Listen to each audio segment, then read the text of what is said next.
Good morning. I'm Charles Fishman. I'm your speaker this morning, or the first speaker of this day, and the topic is going large. So they picked a guy who was 5'6" and is now 5'5". That's what happens as you get a little older. And so I'm here to try and give you a sense of both the joy and a little bit of the mechanics of being able to step out of the day-to-day crunch, the day-to-day wheel, and do bigger kinds of projects that you want to do. In my world, that means magazine stories and books, but going big means magazine stories and books, but also a series for whatever organization you work for, if they do that. If you work for Bloomberg, try and write for Business Week. If you work for Axios, try and get 400 words. But also podcasts, limited series, places like Netflix and Amazon are sucking up content at an incredible pace. Hollywood should Hollywood beckon. I have thoughts about Hollywood. If something, I'm going to talk for 15 or 20 minutes, and then whatever you guys want to ask about, I will try and answer. I'm happy to be a resource. When someone like Sonny says, we're going to offer you the chance to have a mentor, just say yes. Just say yes. Even if you only meet with that person once for lunch. It's both a big world and a small world. Journalism, Washington. One of the most delightful moments in my complicated career was when the boss who tortured a girlfriend of mine in one state ended up working for me at another newspaper in another state. That was a very entertaining moment. Caroline, we're just going to treat each other professionally, which I hope you're now capable of. But also you want to be one phone call away from advice, guidance, pitching a piece. When you have a book, you're going to want to write op-eds. You're going to want to land excerpts. When you have your Netflix limited series or your podcast, you're going to want to be able to call up people and say, can you do a story on this? Can I show up on your show to talk about my podcast? So, I grew up in Miami, Florida. I started doing, journalism when I was in the 9th grade at the junior high newspaper.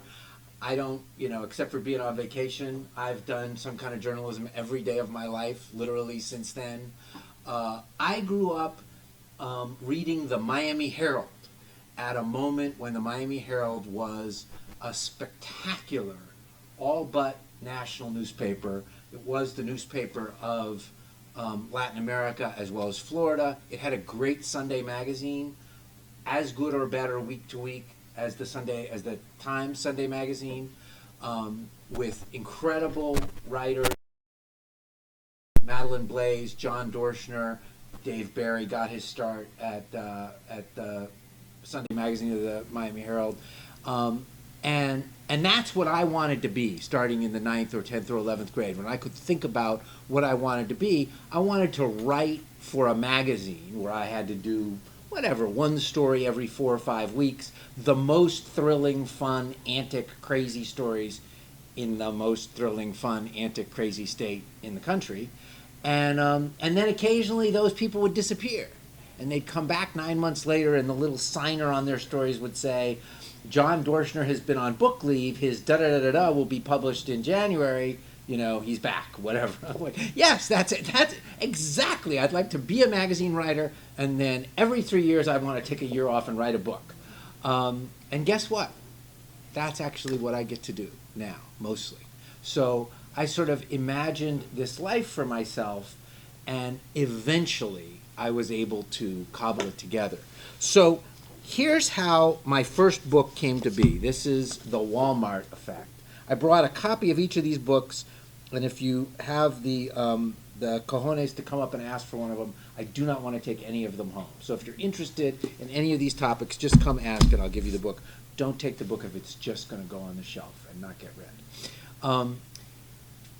I was a staff writer at a magazine called Fast Company. Fast Company was sort of designed to be a combination of Rolling Stone and Harvard Business Review. It was launched in 1999. It still exists. If you have never heard of it, if you don't read it, go to fastcompany.com sometime when you're riding the metro or falling asleep at night. There is still great stuff there. I only write for them occasionally because they're out of money, but it was, in fact, a combination of Rolling Stone and Harvard Business Review, started by two guys who edited Harvard Business Review, who said, this is such a great magazine and no one reads it. Why is that? Maybe if we told the stories the way Rolling Stone tells its stories, people would read about business. And I joined them actually before issue 1. And whatever, 10 years in, we had a new editor, the founders retired, a guy named John Byrne from Business Week. And Fast Company in 10 years had never written about the largest company in America, Walmart. Not one story ever. And John came from Business Week and he was like, you guys do your own thing, but you shouldn't be able to read the magazine and never read about Walmart. There's got to be something at Walmart worth writing about in Fast Company. John's story idea was, many of you may or may not know, Walmart is famously headquartered in Bentonville, Arkansas, which even 10 years ago was a town of only 23,000 people. Walmart employs 1.5 million Americans alone, 2.5 million people worldwide, so a huge company in a tiny town. John said, it must really be crappy to be a supplier to Walmart, like Levi Strauss or Kraft or Kellogg's or Nikon or Procter & Gamble, and have to send your people to live in Bentonville. What a, crappy little town to have to live in if you're coming from Chicago or San Francisco or New York. Charles, go to Bentonville and find the people who work for all these suppliers, and let's write about how pissed off and resentful they are to have to live in Bentonville. And I thought, there's about 17 things wrong with that story. First of all, no one who works for Levi Strauss and sells to Walmart is going to talk to Fast Company about how shitty they feel to be in Bentonville and give you their name. Never in a million years. They're not going to give you anything. They're not going to give you the time of day. And by the way, in what way is the Upper East Side better than Bentonville? I grew up in Miami in the 60s and 70s, and I don't think, little towns are necessarily terrible, right? And also, by the way, Walmart's the largest company in the history of the world. So somebody in Bentonville turns out to be smarter than the people in Chicago or San Francisco or New York, because they're kicking ass right there in Bentonville. So I was complaining about this idea to my wife, who is a brilliant editor. My wife won Pulitzer Prizes back-to-back 2 years in a row at different news organizations. So she wins the arguments. And she said, you're right, that's a really stupid idea, but what kind of company has the power to order the employees of its suppliers to move to its headquarters town? Which Walmart does. Walmart says to suppliers, you need to have offices in Bentonville if you are going to be a good supplier to us, because if we want you in the office for a meeting, you got to be here in 20 minutes. And living in Chicago doesn't cut it. And I said, well, okay, that's an interesting, that's the question. So that's the story I went to Bentonville to do, which is a much richer and more interesting story, which is, what's it like to be a supplier to Walmart? What is that relationship like? What does it do for Walmart? What does it do for suppliers? I had exactly the same problem as with the stupid story. I had this wonderful moment. This has nothing to do with going big, but I had this wonderful moment when I called up Dial Soap. Publicly traded companies are required to reveal all customers who constitute 10% or more of their business, because those customers are a financial risk. Walmart was 14% of Dial Soap's business. I call up Dial Soap while I was, actually this is while I was working on the book, not working on the story. And I said, hi, I'm Charles Fishman. I'm a reporter for Fast Company. I'm writing a book about Walmart. And the guy said, just stop right there. You never called here? No one here ever spoke to you? You cannot say in anything you write that Dial Soap didn't comment. We didn't refuse to comment. We never spoke to you. And then the guy hung up the phone. I was like, wow, that was a strong reaction. And I called back and I said, okay, what's going on? He said, if Walmart gets angry at us, will they have soap to sell? Of course they will. But if they get angry at us and we lose 14% of our business because one person changes their mind at Walmart, that will crash the company for 3 years. Goodbye. And then he hung up on me again. So what I did in the pre-social media age, and this was vital for the book, is I went looking for people who had worked for companies that sold their goods at Walmart, but no longer worked for that company and no longer serviced Walmart. You used to sell Tide to Walmart, but you're off doing something else for somebody else now. You used to sell, Kraft salad dressing to Walmart, but now you do something else for some other company. And I didn't need 100 of them. I only needed, a dozen. And so I was able to find people like that to tell that story. That story sort of cracked open the way Walmart did what it did for the first time. This was 2003, 2004. Walmart had been in business 40 years. There were 40 stories a day written about Walmart. None of them told you how Walmart had become Walmart. And so that's what I tried to do. And the key was this relationship with companies like Kellogg's and Levi Strauss and Procter & Gamble and so forth, General Mills. And I was sitting at my desk in Raleigh, North Carolina, in my office. I was on deadline for something. And the phone rang. And this was the early days, at least in our household, of caller ID. And the phone number was 202-334 and 4 digits. So I knew it was the Washington Post. I started life as a Washington Post reporter.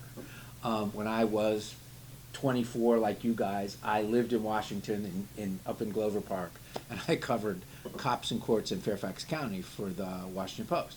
And so I thought, well, I don't know, who's calling me from the Washington Post? So I picked up the phone, and it was a guy named Robert O'Hara, Bob O'Hara, who is a legendary investigative reporter for the Washington Post now. When I was a Washington Post reporter many years before this phone call, this was 2004, back in 1985, Bob was a copy boy. He was a news aide running around the newsroom helping reporters do what they needed to do. And he said, you may or may not remember me. We haven't talked in 30 years. But you were so gracious to me. There weren't very many nice reporters to the news aides. And I said, Bob, of course I remember you. We were friends. We were all 23 together, The 35-year-old reporters weren't interested in Charles Fishman. I said, what's the occasion for your call? He said, well, I'm writing my own book. And of course, since I'm writing my own book, it's important that I stop, not do that, and read your story, your 20-minute long story about Walmart. And as soon as I read it, I thought I have to call Fishman and tell him he has to write a book about Walmart. And I said, well, Bob, it's great to hear your voice.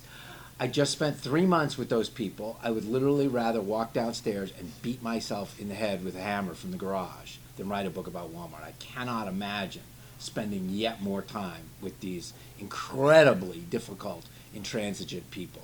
I used to shred my stuff that related to Walmart because I was worried they were grabbing the garbage. Turned out, while I was writing about Walmart and while I was reporting the book about Walmart, they were tapping their own phone calls between the New York Times and their staff. They weren't just logging them, they were listening to them. So I was paranoid for a good reason. No one at Walmart would talk to me, so I was safe. I said that I'm just not interested. He said, no, you're wrong. And here's why. The book's called Planet Walmart. And then Bob O'Hara talked for 20 minutes without taking a break about the book he wanted me to write. And about 20 seconds in, I just started writing everything down that he said. And he essentially laid out the whole book, or a version of, this is what the book would be about. This is how you'd go about it. This is why this would be an important chapter. This is why you can skip that. And I was like, at the end, then we talked a little more about the mechanics of it and why this was important. And he basically said, you don't get opportunities like this very often. Stories that are worth turning into books happen 6 times in your career, if you're alert. So don't let it go. If you can imagine doing this, then this is your moment. And he had literally sort of talked through this, and I sat down then, and by the end of the next afternoon, I had turned in the story that was due, and I had also written a book proposal. So let's just pause right there. There are 2 important things. First, I was given a really stupid story idea from the new editor of my magazine, whom I could not in terms of my own career and standing, simply ignore, which I then managed to figure out how to turn into a really good story, which was a huge hit. I mean, there was no social media at that time, but when that Walmart story hit in Fast Company, I was on CNBC, I was on, 3 NPR shows, I was on 10 regional NPR, all the local NPR stations had their local shows. And then out of the blue, a guy I haven't heard from in 30 years who knows what he's talking about calls and says, hey, you may think you're exhausted by this topic, but you're not. So then what do? So first of all, I took something that wasn't quite right and found a way of making it my own. And I got some good advice on how to report that story, and I wrote a different story about Walmart. Literally 40 stories a day about Walmart for 20 years.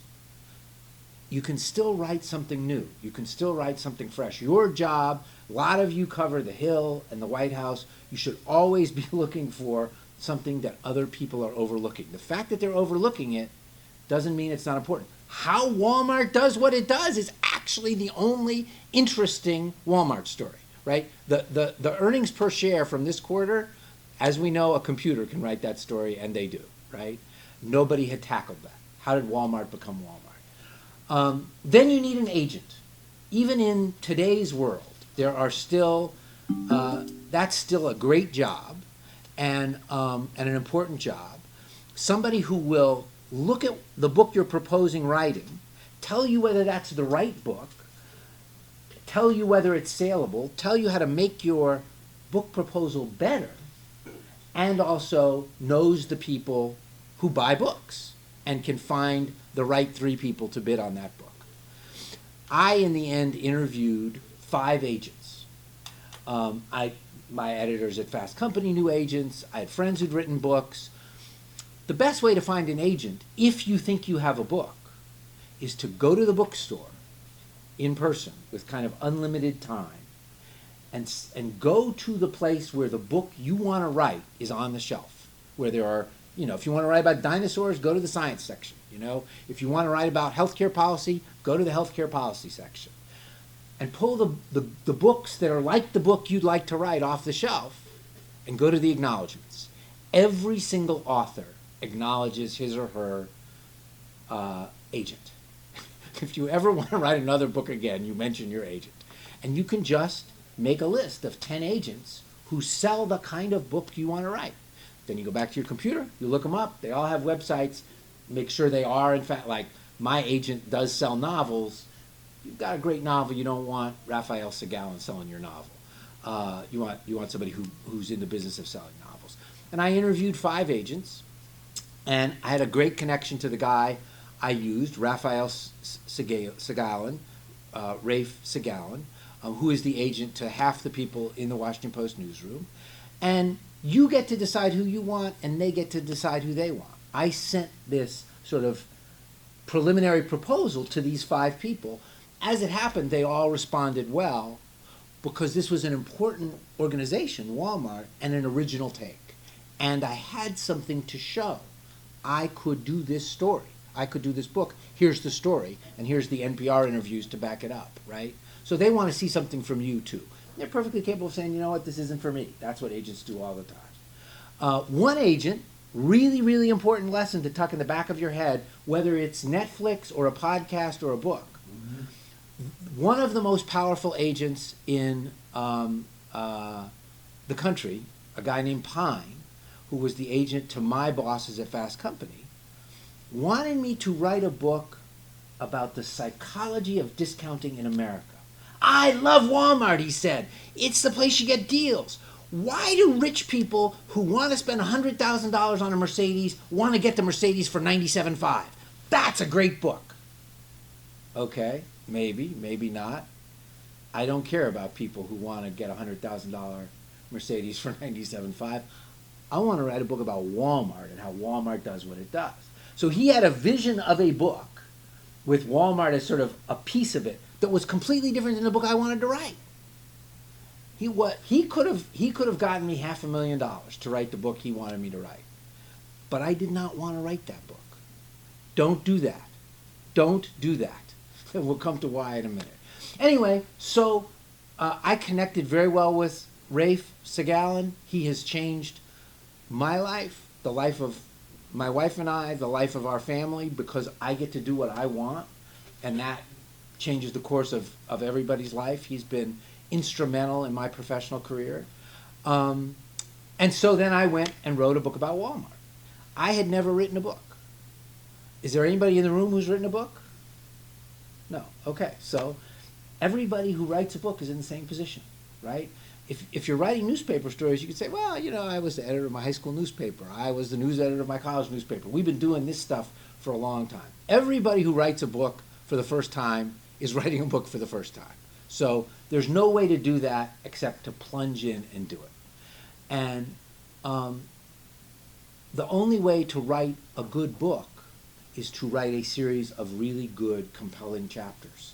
And the only way to write compelling chapters is for each section of the chapters to be a story, beginning, middle, end, tension, people, just like on your best days what you get to do, you know, with your journalism. Now, I appreciate that when you're writing spot news out of the White House, you're not worried about beginning, middle, end, stories, tension. The tension comes from, are they going to pull it off or not, right? But if you get the chance to write a book, don't write a boring book, right? Write a good book. How do you avoid writing a boring book? I'm going to tell you one more story. The first long story I ever got to write was a Washington Post story. I was a Washington Post Metro reporter. Then I took a leave of absence for a year, which is a whole story on its own, to work on a tugboat in New Orleans on the Mississippi River.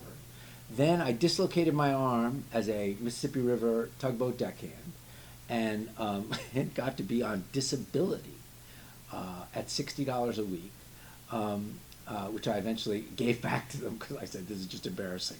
You keep your $60 and I'll keep my arm in my sling.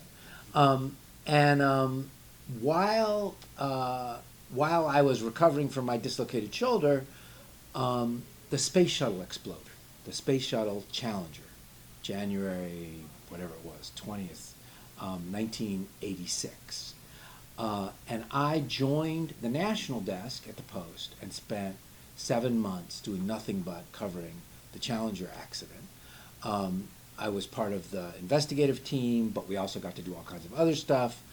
It was at age 25, it was this incredible introduction to high-powered journalism and how it gets done and how you have to think 7 steps ahead and how even if you don't know rocket science, it can still be your job to try and hold those people accountable. In the course of that, the space shuttle launched from Cape Canaveral. About 10 miles up, it exploded. All of the space shuttle landed somewhere in the Atlantic Ocean. NASA wanted all of the debris identified and recovered, especially the critical parts that would have revealed how the accident happened. NASA thought that you could track parts on radar down to the ocean and then look right below where they hit. And there would be your booster, the remnants of your cabin, whatever, astronaut remains. The Navy has a whole sort of impromptu team of dozens and dozens of people with big ships and submarines and all kinds of stuff to pull stuff off the bottom of the ocean.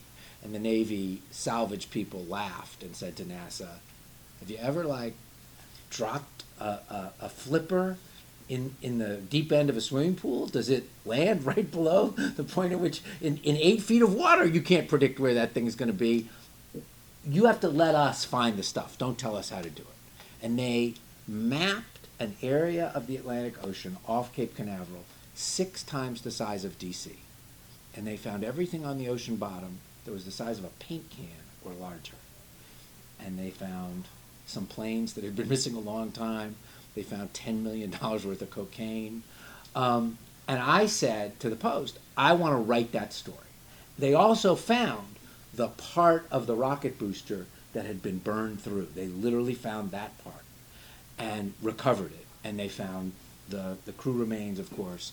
And so it was a great story. It was just this incredible story of how you do this fraternity of people who gather in the Indian Ocean or the South Pacific, or, we dropped an atomic bomb, we dropped an F-111 off the deck of an aircraft carrier. This is what these guys did. And I actually reported it in 4 or 5 places over the course of 6 weeks. And I worked for a guy named Fred Barbash, who was then deputy national editor at the Post. He was running the shuttle coverage. And I would call Fred, every other day, if not 3 times a day, to tell him the latest unbelievable shit you cannot imagine. And then Fred put me in a hotel in Washington to do some work here, and I sat and wrote this story here. I wrote it on a little, you guys may have heard tell of these devices, a tiny little Radio Shack computer called a TRS-80, a Trash 80, 6-line screen. I actually carried a typewriter so that I could see a page at a time. And I turned it in on a Friday night at about 5 o'clock. I'd been working on the thing for 6 weeks of reporting, probably 4 or 5 days of writing. Far and away the longest story I'd ever written. It was certainly 5,000 words. And then of course, all you want to know is, what's Fred think? And Fred called me up 2 or 3 hours later. I was in the Holiday Inn on Wisconsin, which I think doesn't exist anymore. Now it's the Safeway. But it was a wonderful little hotel because you could park your own car in Washington, D.C. in the hotel. And Fred said, well, Charles, this is fine. Fine is not the word you want to hear ever after that much work. He said, but this story doesn't have any of the excitement that was in your voice 47 times when you called me and you didn't care who I was talking to or what meeting I was in. You just wanted to tell me about the cocaine or the B-17 they found or the crazy one of the lead characters in the story who found the piece that was burned through was from the Marshall Space Flight Center in Huntsville, Alabama. And he was, a 38-year-old engineer, Niswonger, Nighswonger, I just remember his name. He'd never seen the ocean, and they put him in a nuclear submarine and kept him under the ocean for 9 straight days. He did not surface. He was just looking at things on the ocean floor. He'd never been to the ocean. He said, none of that's in there. There's all this stuff about who reports to who and whose responsibility this was, whose responsibility that was, and that's all fine. He said, but that's boring. And even in Washington, no one cares. Here's what I want you to do. We could publish this, but you have a great story in your notebooks. Go back to your hotel room, have a beer. Fred was always advising me to have a beer. I'm not a drinker. Go back, get a clean legal pad, go back to your notebooks, turn every page, and find the good stuff, and make a list of the good stuff. Make a list of all the good stuff. And actually, as a court reporter, I did that naturally. When I was covering a trial or covering a crime, in court from 9:30 to 4:30, story due at 6, I would mark stuff in my notebooks with red stars, with red asterisks, so I could flick back quickly and find it. And so this made absolute sense. He said, write the good stuff down and then build the story around that. And then whatever. He'd been listening. You could start here, you could start there. Make sure you put in this. I remember this. Do that. And then let's redo the story built using the good stuff as the bones of the story. Don't put any of the stuff that's in this story in your story.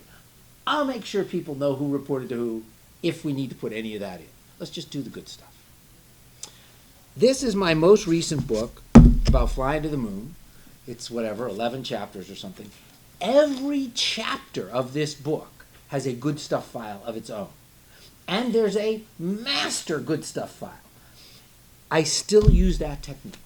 I make sure that as I'm reporting, I keep literally a list of the stuff that when it happens to me, I think that's going in the story, that's going in the book, that's going in the chapter. I stop and put it on the good stuff. I don't wait. It is amazing. You all must know this. You go back through your notebook, even if you're only reporting a story starting one morning and it's due the next day, and you think, right, I forgot about that guy from yesterday at noon. He really did have good stuff, right? It's easy to forget even stuff that's gems. And then when I'm ready to write, I start with the good stuff file for chapter 7. Okay, here's all this good stuff. I know what the flow and the characters, that's all a little different, but let me just remind myself what I was enthusiastic about.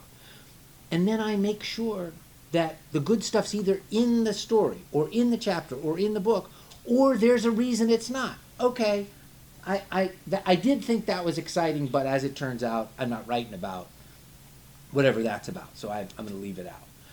So that technique that Fred Barbash sort of unintentionally taught me in 1986, that's how you write interesting stuff, by making sure you keep track of the interesting stuff and put it in there. Okay, I have 20 more things to say. Let's talk for 1 minute about money, and then we'll just talk about your questions. You can follow along with your pencil and pen if you want to. Write $100,000 down if you feel like doing this. Let's say you get an advance to write a book for $100,000. $100,000 is pretty good. I would guess that for most of us in this room, $100,000 is close to a year's pay, maybe a little more, maybe a little less, but right there, that sounds like somebody's paying your bills for a whole year, right? $100,000 is a mid-level book advance. There's not many people getting $400,000 for a book. If you get $50,000 for a book, that's a whole separate problem. They may not sell your book very hard if they only spent $50,000 on it. I'd be wary of taking $50,000 to do a book. So you get $100,000 to do a book. The agent gets 15%. So right away you don't have 100, you have 85. You would not have gotten 100 without the agent. So the agent earns his or her 15. So now you're at 85. You get about 40% up front before you start writing the book. Without doing the math in my head, let's call that 35, right? Then you owe the federal government roughly a third. So now you're down to 24. So your $100,000 advance becomes $24,000 to get most of the manuscript written. Okay? That's the economics. No one pays your expenses. For Walmart, I certainly spent 3 months in Bentonville. For the water book, I spent a month in Australia and a month in India, among other things, and a month in Las Vegas. Okay, the Moon book was almost exclusively a historian book, so the costs were lower. There were fewer trips, but no one paid my hotel bill in Bentonville. No one bought my plane ticket to Australia. I actually used frequent flyer miles to go to both Australia and India. Because I argued to my wife that even if we wanted to take vacation, it was better to use the miles for this and then pay for the vacation. So the key, there's a couple keys. First, the job of the agent. Agents earn their money getting you the most money. I am right now working on the proposal for my next book. Rafe has my draft, and we talked about it last week. And Rafe wants me to make the draft better. Nothing's ever going to happen to the proposal. 6 people will read it. Me, Rafe, my wife, and 3 people at Simon & Schuster. But that determines whether I get $50,000 or $100,000 or $400,000. And if Rafe says, write this section that's not in here, even though only three people at Simon & Schuster are going to read it, and that'll get you more money, then you do what Rafe says, because he's the one who does this every day and knows. And then the other key is, it's a little odd, but it makes absolute sense. The faster you write the book, the more you get paid. If you've been given 100, you get 24 up front, you'll get another, whatever, you get 30, you get 35 up front. You'll get another 40% when you're done, when everybody agrees the book is ready to print, and then you get 10% on paper and 10% on 10% on hardcover and 10% on paper, something like that. There's a nice little check when the actual book comes. But they appreciate that they're paying you to write the book, not to reward you once it's done. But if you can write if you can spend the $24,000 over 3 months, you obviously made more money for yourself than if it takes you 14 months, right? So the more focus you can bring to bear and the harder you can work, the better. And that's just a truism. When somebody says we're going to buy this book, don't wait. Go do it. Go do it fast. And one of the things that I have found incredibly powerful about book writing, all three of these books ended up against a deadline. The Walmart book and the Water book. This is a book written 10 years ago about what's going to happen to water as the world changes, what our relationship with water is now, why we have kind of a screwed up attitude about water. The best chapter about water economics ever written anywhere by anyone is in this book, written by me, called It's Water, Of Course It's Free. I'm sorry, I lost the train of my own thought. Moving quickly, right. This book was also competing against a water book that had a pub date. It had a pub date 1 month before this. The Walmart book competitor had a pub date 1 month before mine. As my editor at Penguin in those days said about Walmart, Charles, it doesn't matter whether your Walmart book is better. All they'll say is, we did the Walmart book that came out a month ago. So I had to beat both those books. And then the Moon book was up against the 50th anniversary deadline. I ended up having to wake up at 4 in the morning and be at my desk at 4:30 for all three of these books for weeks and weeks and weeks on end to do that. I am not a 4 o'clock in the morning person particularly. I'm perfectly happy to wake up at 6:30 or 6 o'clock or 7 o'clock, whatever, but 4 o'clock in the morning is a little... But you know what you think when your eyes pop open at 4 o'clock? It's my book. No one can make this book great but me, and also there's no asshole assistant national editor or deputy politics editor who can fuck up the beautiful third section of this book, because it's my book. And so your eyes pop open and you say, no one's going to do it but me, and no one's going to prevent me from doing it but me. And that is actually great motivation. So let's take some questions.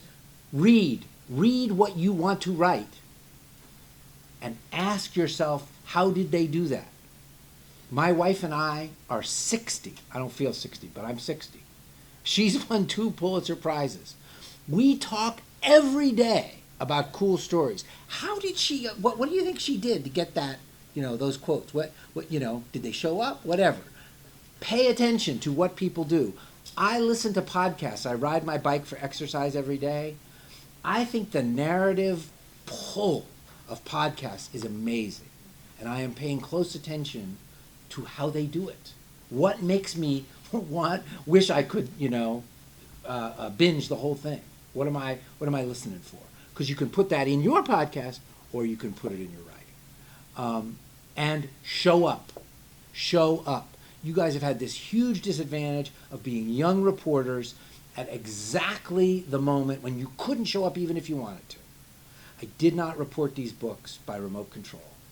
You learn so much. You can't smell anything by phone, by Zoom. The opening scene of the Moon book, when Aldrin and Armstrong were the 2 guys who landed on the moon first, They get back in the lunar module. They were only on the surface for an hour and 15 minutes. They take off their helmets, and the entire inside of the lunar module cabin smells like fireworks or like fireplace ashes.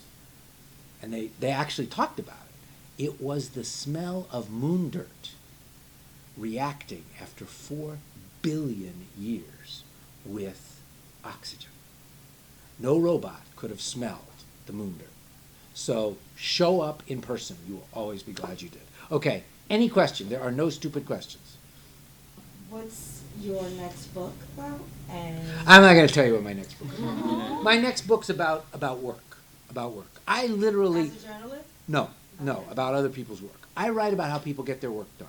The Walmart book is how did a company... When Walmart was founded in 1962, no one in America didn't have a loaf of bread or sweat socks or Kellogg's cornflakes because those things weren't for sale, right? There was no shortage of places in 1962 to buy your cornflakes or your sweat socks. That's all Walmart sells. They aren't just the biggest retailer in America or the biggest retailer in the world. They're the biggest company of any kind in human history. How did they do that? So, how did they get their work done? My moon book, the astronauts are cartoon characters in my moon book. My moon book is about the people on Earth who had to do the work to get us to the moon. How did they do that? My next book is going to be about work at this moment in America. I'm just not going to tell you about it because I want to get a contract before I start talking about it. And who's your wife? My wife is named Patricia Wilson. She is not the erotic writer, Trish Wilson, at least not the one you find when you Google Trish Wilson on the internet. She is the climate and environment editor for the Washington Post. Some of you are colleagues. Yes, sir. Tell me who you are. Yeah, Joey Garrison, USA Today.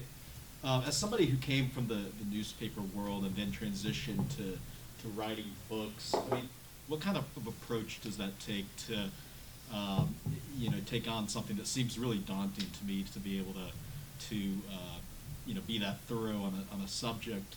Like what just kind of in your head, like how did you? That's a great question.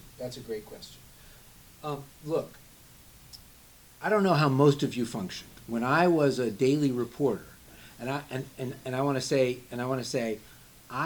in my 4 years as a Washington Post reporter, I averaged 9 byline stories a week. Okay? That was before the internet. So I was driven crazy and I drove myself crazy, right? I was a cop reporter, so that wasn't hard. But I know how to crank it out. Or I did. I am very grateful for that experience. So what I would say to I know some of you are editors, some of you manage social media accounts. There's a wide range of people in here. But whatever franticness you're being put through will serve you, but it will serve you in a slightly counterintuitive way. When I was a courts reporter and I was covering a murder trial, I mean, you're sitting in court all day. I had a regular notebook. I had a legal pad to keep track of what was important and who was making what arguments. Any half hour had more words in it than I was going to get in the paper, right? You were throwing away 85 or 90% of what you learned.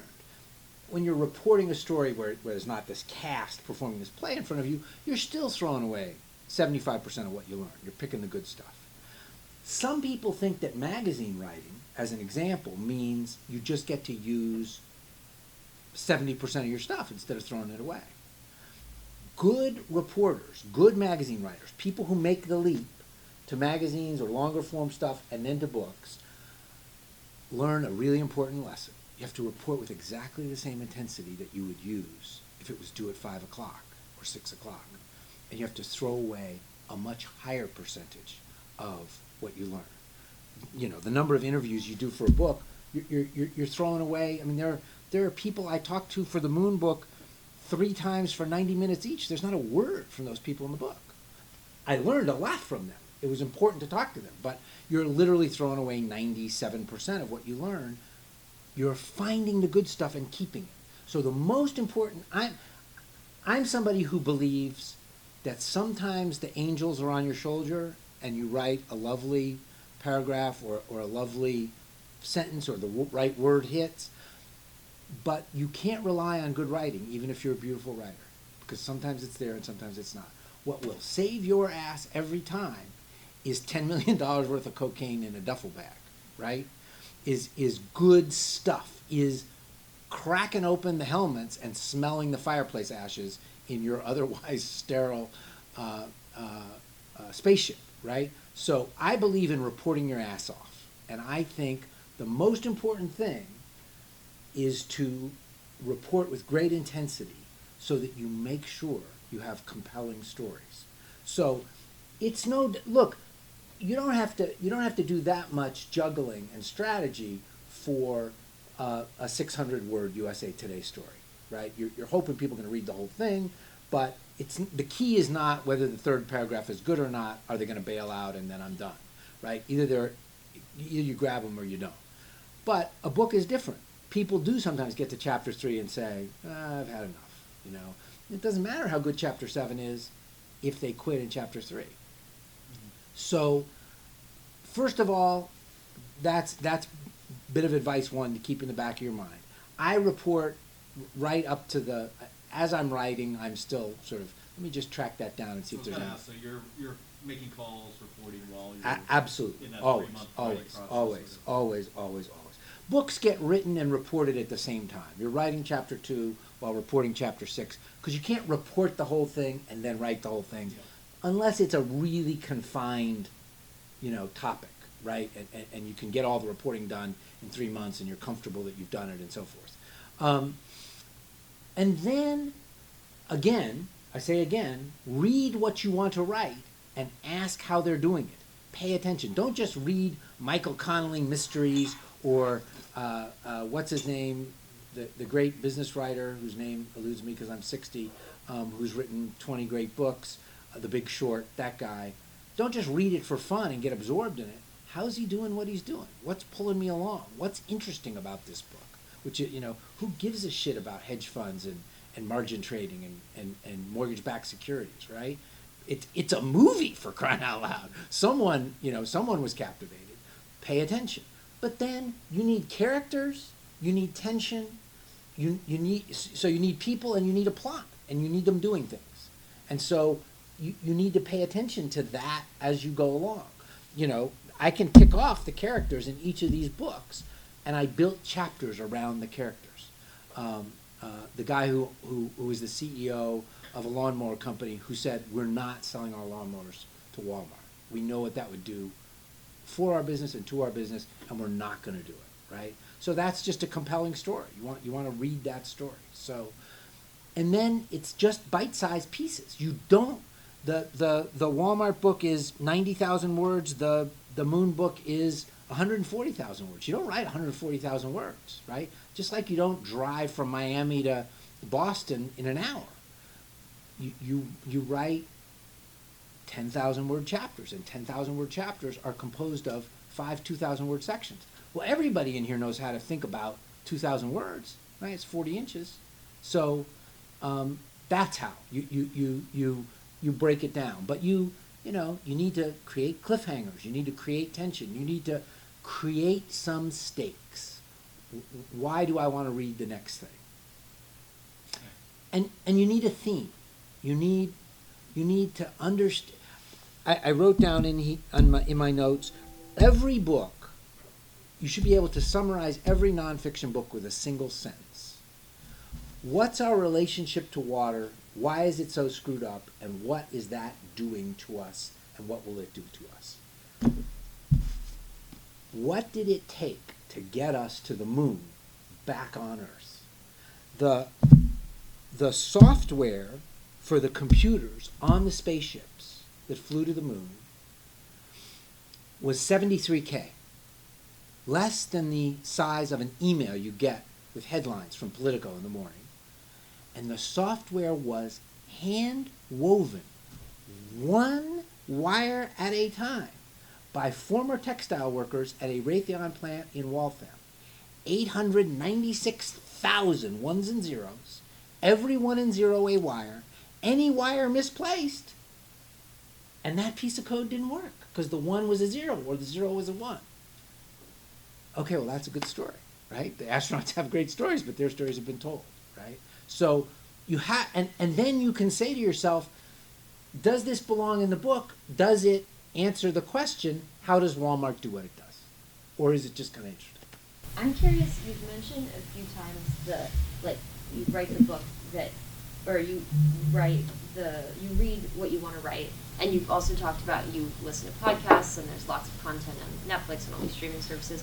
Do you find inspiration for your books and your writing in other media forms? Absolutely, And absolutely. do you recommend, especially now when there's like so many different ways to learn about things, to explore books or topics you admire through literature and articles in magazines, but also streaming, podcasts? Absolutely, 100%. In fact, it's just the opposite. Now I have to remind myself to read. I've got a pile of books. I find the podcast so compelling. Look, I'm a weirdo. I ride my bike every day. I'm listening to the podcast. I use the wired headphones when I ride my bike. I'll press the little control button and say, Siri, send a text to Charles Fishman. And Siri says, what would you like to say to Charles Fishman? And then I send myself a note about something in a podcast so that when I get back to my desk, I haven't forgotten about it. I probably do that 5 times a week. I was like, oh, wait, now that's a good idea. So yes, 100%. And so that's why you shouldn't say, well, I'm not in the podcast business, so I don't really need to pay. I think all this stuff has great lessons. And you don't want a boring podcast series either. And you don't want a boring Netflix series either, right? And so, and actually what's amazing is that the good podcast companies and Netflix and Amazon, the nonfiction stuff, can say a lot of things about it, but it's rarely boring. They've got the rhythm down. Okay, some more. Yes. Hi, I'm Abby Vassoulis at Time Magazine. I'm wondering how you level expectations with the people that you're reaching out to when you start reporting the book. So a lot of times, if I'm doing a feature article and I interview 30 people, after the article publishes and only 5 of them are quoted in it, they're mad at me. Great question. First, be nice to everybody. Take everybody's phone number and email address. Don't say you're going to be back in touch and then not be back in touch. Keep the list. I have something called another thing, different technique, but use it every time. A cast list, a master cast list, a cast list for each chapter. I keep the contacts at the top. I go back to those people. It's a small world. You may need them again. You might want them on your podcast. I say to people, here's what I'm doing. I really want to talk to you. You can be really helpful. And probably this book won't be out, until, sometimes I cheat a little bit, until next year, But this is really important. If they say, am I going to be in the story? Am I going to be in the book? Then I would be honest. I would say, I hope so, but you never know until you sort of put the pieces together. But this conversation right now is so important to me. I just turn it back. You're asking people for their time, which is a lot these days, but that's all. Sort of honest without being too honest. You don't say to people, well, I throw away 97% of the stuff, so you're not going to make it, but it's going to be fun today. One of my other tips, in addition to showing up, always ask, last question of every interview, what haven't I asked that I should know? Every time, every interview, that is my question. I once spent 3 days with a woman who was the best genetic engineer technician in the country at making mice with specific, characteristics for scientific research, Oak Ridge National Lab. Went to lunch at Applebee's to say thank you to her. I forget what her name is. Brenda, is there anything I haven't asked you that you think I ought to know? No, we've spent 3 days together. I don't know. Would you be interested in the fact that I'm allergic to mice? The iced tea came out of my nose. Brenda, we've spent 3 days together. You work in a building with 36,000 mice. You touch them all day long. You're allergic to mice? Yes, I'm interested. So always ask that question. Yes, ma'am. I want to know where you land on this, because I feel like, especially in political journalism circles, everybody is getting a book deal. And it just seems weird to me. We're short of Trump books. Do you have one? Yeah, and it's just like, I want to know your take. Are you of the notion that everyone has a story to tell? Because some are really, I just feel like everyone doesn't seem to. No. The default is everyone doesn't have the gift of writing a book because that's a skill. But Right. it seems like everyone, like, you know. Well, I just first of want all, your if take you're a on former, that. if you were the press secretary for 2 years for Trump, and you can get $400,000 to write a book, whatever, why wouldn't you? I mean, like journalists. Right, is but what I mean. here's what I would say. I would say just the opposite. I would say in the modern world, in which there are very few Sunday magazines and very few magazines overall, you can walk into the nonfiction section of Politics and Prose or big Barnes and Noble, and half those books should have been magazine stories. They aren't books. They're kind of padded out books where, you know, something that should have been 2,000 words is a chapter. And I don't want to write books like that. I want to write books that add something to the conversation.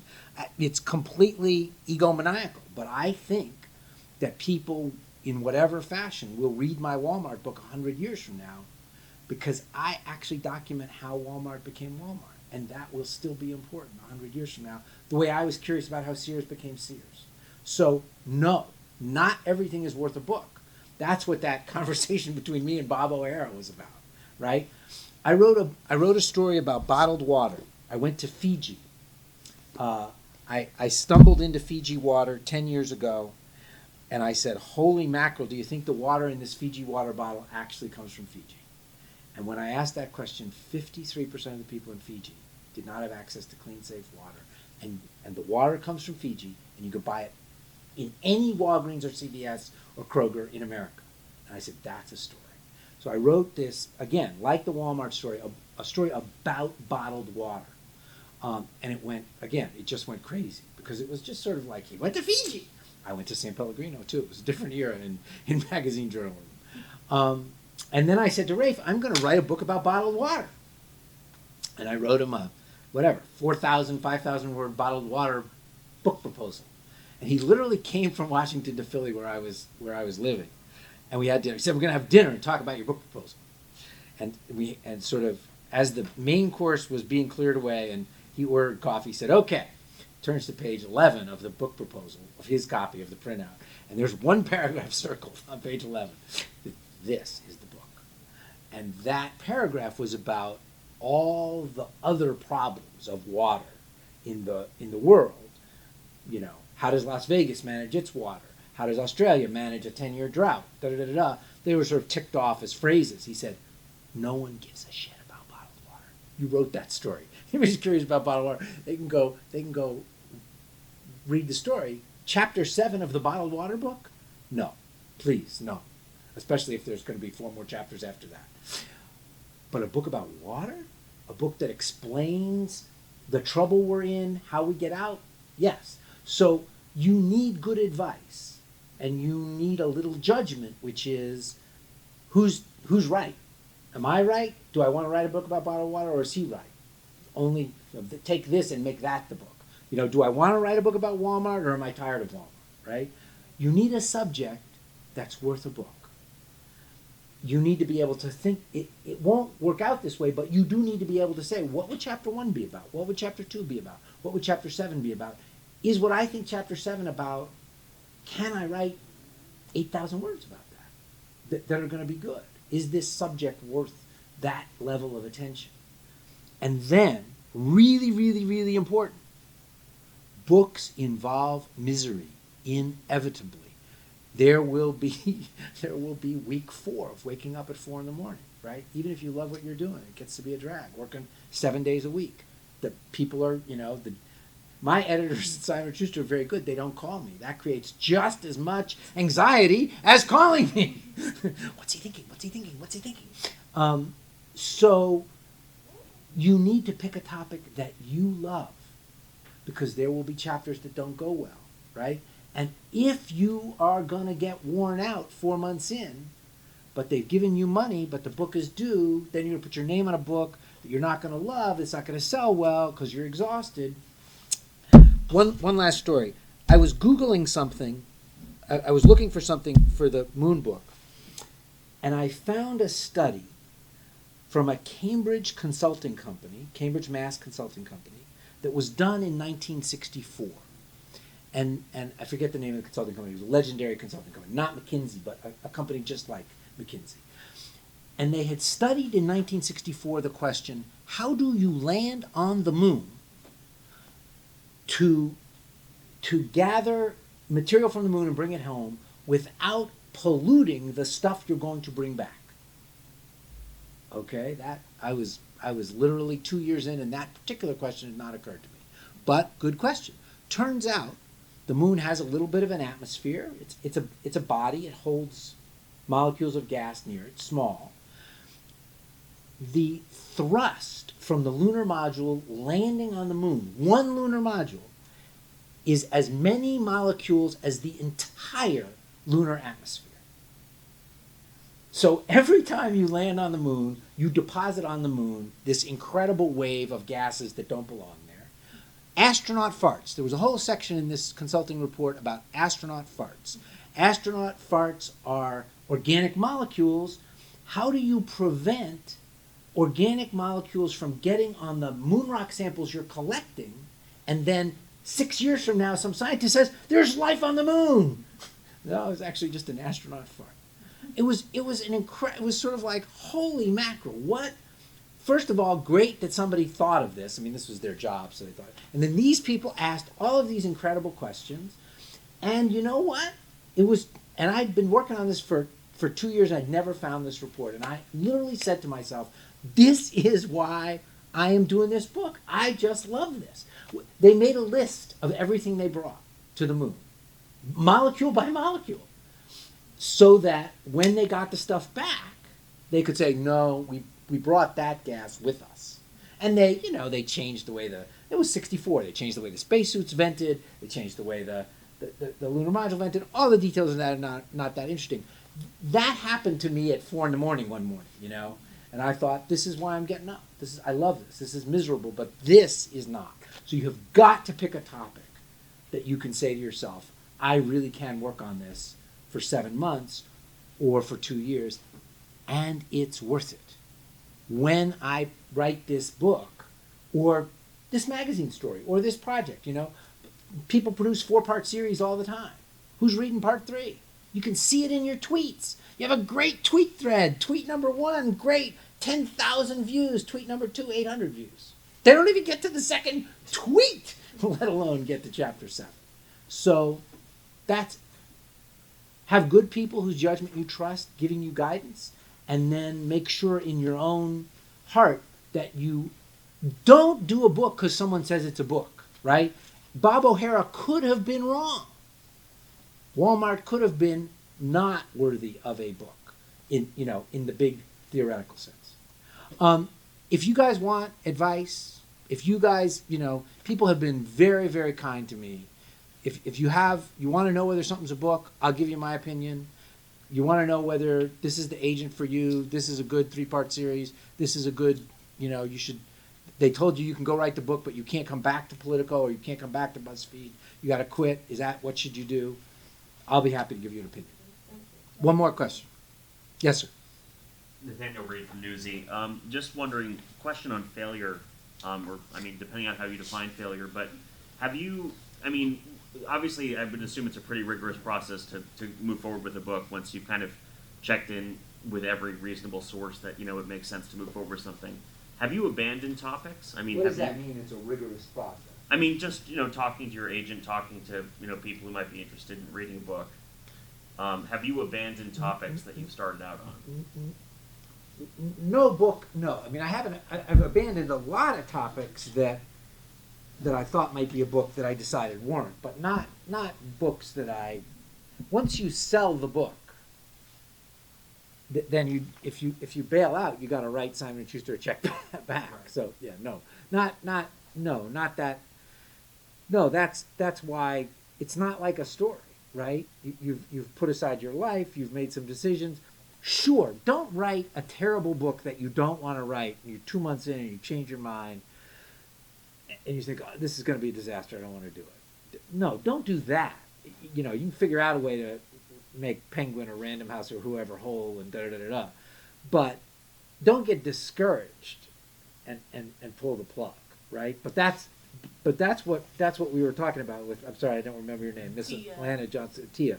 You know, pick well because you're going to be living with it, and it's not like, oh, I hate this story, but I'll just turn it in and move on. Right? It's going to be there tomorrow morning too. I read everything I write out loud. I have a friend named Jeff Calkins who's heard every word of every one of these books, and I have heard most words of most of his sports columns. My wife refuses to sit still for me to read out loud, but she, she gets the pages, and so I pre-edit everything. Really, really, really valuable. Even if you don't have Jeff Calkins, and I'm not going to give you his number, he does not want you to read your book to him. I sometimes can't get Jeff, and I have a sort of, there's a moment, when it's necessary to read what I've written in the course of a chapter or a day or whatever. I just read to the dogs, and it is awkward for literally 10 seconds, and then you're not reading. Jeff doesn't contribute anything. When you read your stuff aloud, stuff that you have read 10 times, suddenly in sentence 3, there's this bumpy part that you didn't even realize was bumpy, and it jumps right out at you when you read it aloud, or confusion or whatever. And also, both Jeff and my wife and other people will say, you think this is beautiful, or you think this makes sense, but it doesn't, or you think this is really good stuff, but boy, I wanted to go right from here to here. And you also have to learn to take that guidance, because it will help you.